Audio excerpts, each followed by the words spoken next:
Day 2 of digging out from our blizzard storm that we had, 2025. Anyway, made little paths yesterday over the water. And then today, I shoveled this. And it was this deep.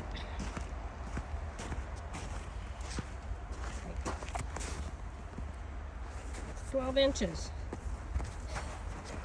So I got my exercise today. Then what I did yesterday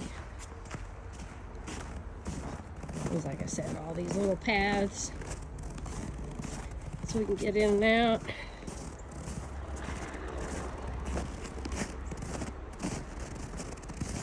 I love the snow.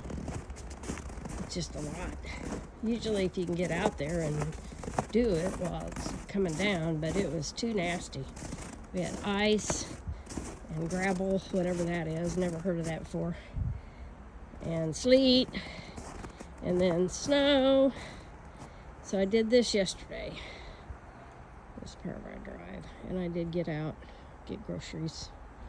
So anyway, there you go.